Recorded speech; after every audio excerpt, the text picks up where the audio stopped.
So it says consider the first four terms of the sequence below, and then it asks us to find out the eighth term in the sequence.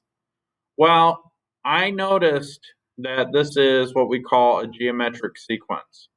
Now, a geometric sequence has a common ratio. So the common ratio for this thing is 4.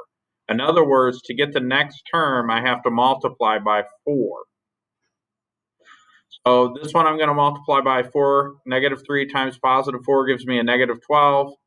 Negative 12 times a positive 4 gives me 48. And then again, 48 times 4 gives me 192.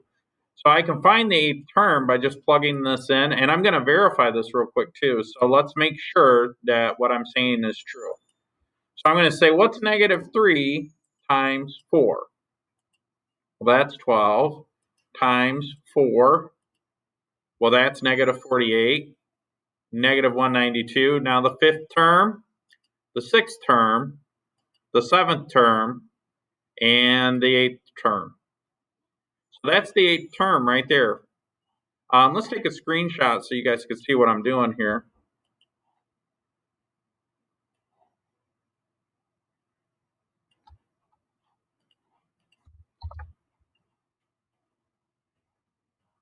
We can make it a little smaller, I suppose.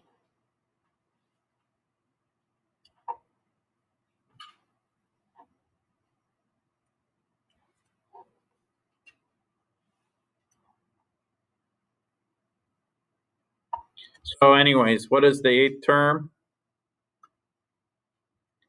It's this number right here, negative 49,152.